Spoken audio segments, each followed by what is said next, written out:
Tracking, alerting, protecting. This is WKYT This Morning.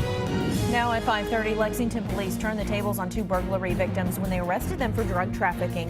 We'll have more on this story coming up. Also on WKYT This Morning, police have arrested a man in connection with a gas station robbery that happened in Lexington. This weekend is your last chance to catch the races at Keeneland's Fall Meet. These stories plus breaking news as it happens coming up on WKYT This Morning. Hello there, good morning and welcome in. It is your Friday. You've earned it, right? And we're ready for that weekend. Yes, you feel that way. Definitely earned it. I'm Bill Bryant. And I'm Rebecca Smith. I mean, last weekend was not the prettiest of weekends. Yeah. Obviously, Sunday last weekend was okay, but we are looking ahead to this weekend, and it's looking pretty good. It really does, and with so many things going on, it's going to cooperate very nicely, it sounds like. Let's check in with meteorologist Micah Harris. He's up and at it in the First Alert Weather Center. And that's the way it's looking. I mean, today we're going to get even better than the past couple of days, and then the weekend, add about, 10 degrees to it. We may even see some lower 70s in some locations. Starting off this morning, though, it's on the chilly side, sitting there in the upper 30s to around 40 degrees. And as we go through time, it does look like we're going to get much better, at about 20 degrees to what you're seeing right now. We'll sit right there in the low to mid 60s. Much better feel, good for football later on this evening. And then going into the night and into tomorrow morning, any 5Ks going on, any events taking place? Yeah, it looks great. I mean, we're right there around 47, which is on the cool side, but it's still above average. And we're going to be well above average as we head into the weekend. I'll show you those numbers coming up. All right, thank you. And here's what's going on this morning. New this morning, 2 Lexington teens who started off as victims of one crime ended up getting arrested for another. The 2 called for help after somebody tried to break into their apartment. WKYT's Mark Barber is live from the scene with more on what led to them being the ones arrested. Mark, good morning. Good morning, Bill. Investigators say that they arrested the 2 men who called 911 because police found drugs inside their apartment. Officers tell us it happened right across from UK Hospital around 11:45 last night. We're told 5 men were in an apartment on Gazette Avenue. Police believe 2 of them left and then came back with guns and another man to steal the drugs inside the apartment. According to investigators, they struggled at the door, breaking a gun, but didn't get inside. We're told the men who lived in the building called police and locked the door. Officers are now searching for the 3 men who tried to break in. We're told they may have escaped in a black Cadillac Escalade. One of them is described as an 18-year-old Hispanic man with a thick goatee who goes by Hema. We're told he was wearing jeans and a long-sleeve black shirt with the number 23 on the back. Investigators say another one of the men is also 18 years old and was wearing Nike sweatpants and a black sweatshirt. Police say the 3rd person is in the same age range and is about 5'10" and 200 pounds. Officers tell us they arrested the 2 teenagers in the apartment, Samuel McKinley and Dwight Covington. The 2 19-year-olds are charged with trafficking marijuana. Investigators are hoping that they will help lead them to the men who tried to break into their apartment. Live in Lexington, Mark Barber, WKYT. Mark, thank you. Police are looking for a man who robbed a Lexington motel at gunpoint. That happened just before 6:30 last night at the Red Roof Inn on Haggard Court off North Broadway. Lexington police say a man with a gun stole money from the register. He also took an employee's wallet. Police say the man drove off in a blue 2-door vehicle. The robber described as being around 6 feet tall. He was wearing a dark hoodie and jeans at the time. He also had something over his face. A Harrodsburg man has died after police say he crashed his vehicle into a culvert. The accident happened just north of Danville, southbound on Kentucky 33. State police say 55-year-old William Edwards veered off the road and hit that culvert. His vehicle overturned and he was thrown from the car. Police say they think he was not wearing his seatbelt and alcohol may have played a part in that crash. Georgetown police arrested a man who they say burglarized a home and then led police on a chase. Someone called the police reporting a burglary at a home on Chambers Avenue around 1:30 this morning. And when officers got there, they found a back door broken open. They caught up with a suspect near Ed Davis Park, not very far from the home. And when they confronted him, they say he took off. They arrested him quickly on Teddy Avenue. 2 Lexington twin brothers indicted on multiple charges of child pornography and sexual abuse will also go before a judge again. Jack and Jerry Cassidy have a hearing today in Fayette Circuit Court. A grand jury recently indicted the brothers. Police say the abuse may go all the way back to the 1970s.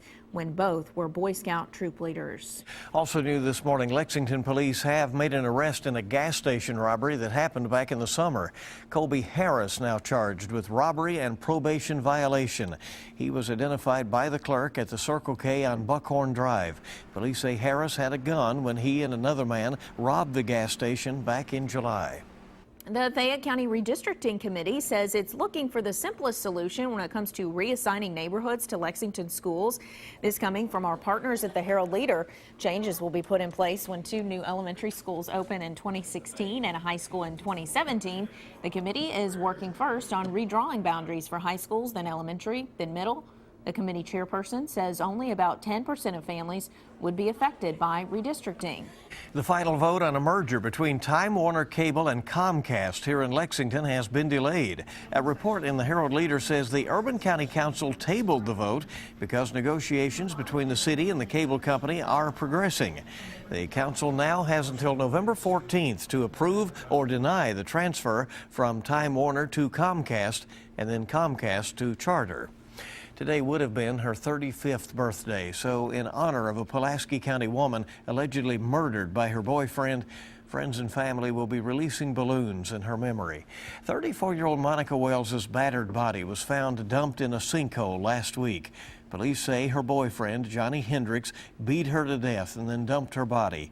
After her death, volunteers with the Bethany House Abuse Shelter organized a vigil to help her family and friends and other domestic abuse victims cope with her death.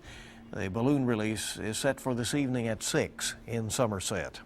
A Lexington daycare that helps children with health problems has expanded. The Kids Club held a grand opening celebration at its new building on Regency Road.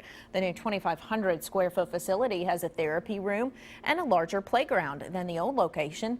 The Kids Club is Fayette County's only prescribed pediatric extended care facility.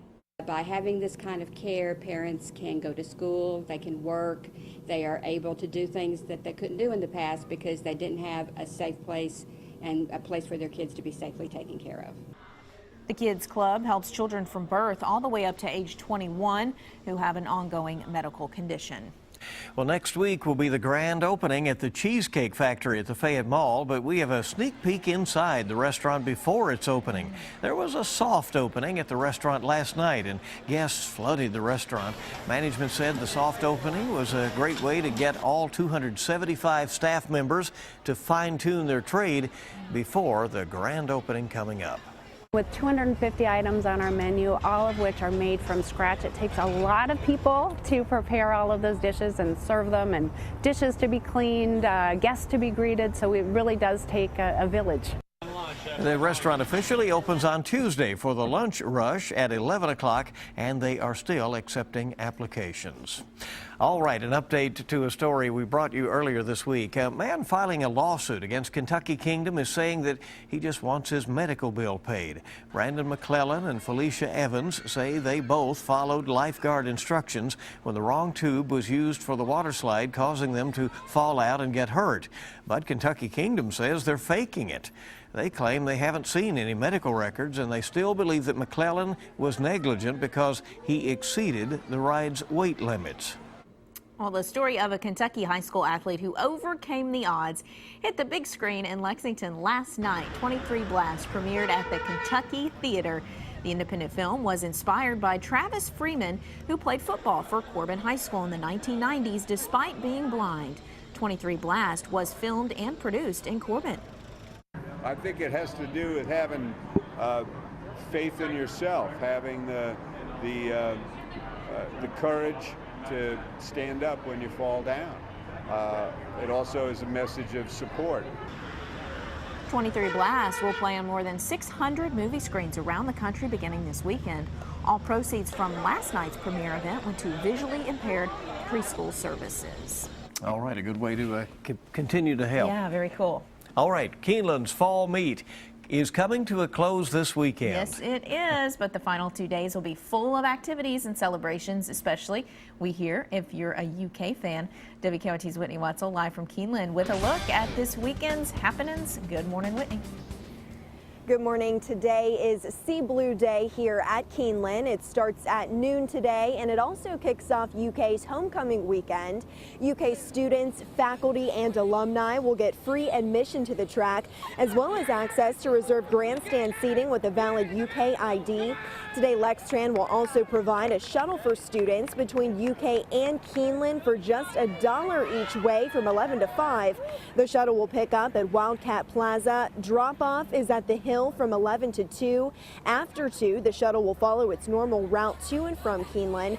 Now tomorrow, the last day of this year's fall meet, Keeneland is partnering with WKYT to host a daily double tailgate watch party on the Hill.